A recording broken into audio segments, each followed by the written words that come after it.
Dawson Rider review.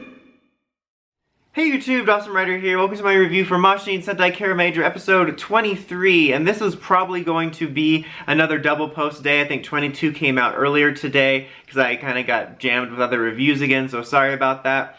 But this was kind of a little bit of a fillery episode with some character stuff, but I thought it was enjoyable. It was really interesting because like the premise starts off with them talking to like the crystals, and they're like, oh yeah, your mom's alive.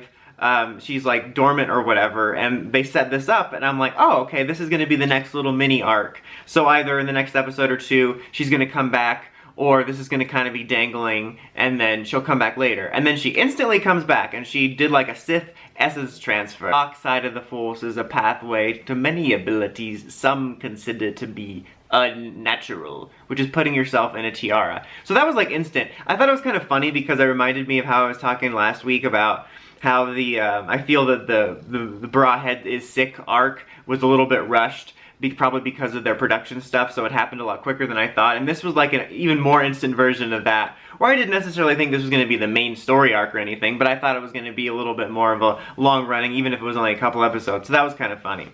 And then basically the premise of the episode for her coming back is that they think she's really sensitive and that she's prone to freaking out during situations, and is talking about this time that had happened when Brawhead was little and like she tripped on some glass or something, and so they're trying to not let her know that Crystallia's done blown up or whatever, and that they're fighting the Yodon Empire with the Kiramagers, and she happens to see them fighting on the monitor, and Silver and his brother come up with this lie like, oh no, it's just our acting troupe. And when they come back, like, they pretend in it, and Blue's like really into it, and it's really funny, but then she's like, oh yeah, this is just like the legend you're basing off of it, and then she gives them all their roles are different. Like, according to this legend, their roles as regarding to their ranger color are different. Like, Yellow's actually the leader, which is kind of funny considering some of the earlier arcs about Tamateo wanting to be leader. Red's supposed to be the bad boy. Blue's supposed to be Scottish. No, I'm just kidding. I don't remember. What was Yellow?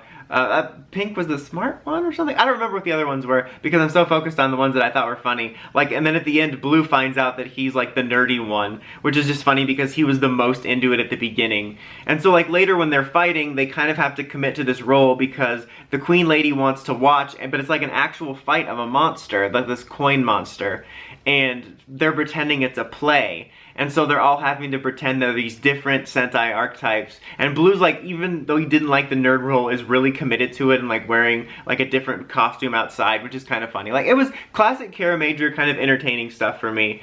And then they start to worry that she's not believing it. So then Brawhead does a musical number to make it seem like it's a part of the show. And it's still better than It's Great to Be Human, the worst thing to ever happen to the universe.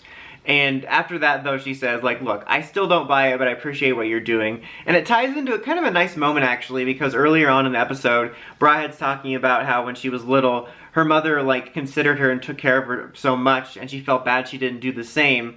And then it kind of came full circle where her mom was like, you are doing this for me now by, you know, trying to make sure that I stay sane and safe with this, and you kind of went overboard, even though it was kind of an elaborate lie.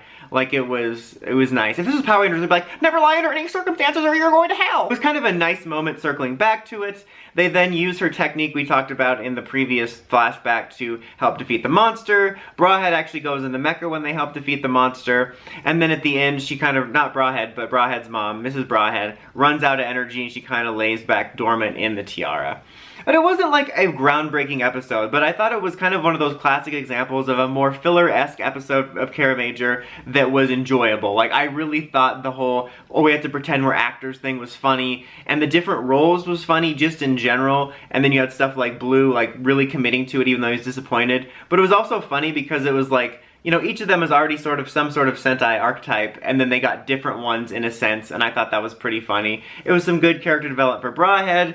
You know, it probably sets up a return for her mom later, and it was just overall solid. It didn't really give me an indication of where they're going to be heading next as far as an arc, but I enjoyed it. I would give it a 7.5. But what did you guys think? Did you enjoy this more fun episode? Let me know in the comments as always. Until next time, like, comment, subscribe, and climb the steps and ring that bell so you can get notifications for my videos. Dawson Rider, signing out.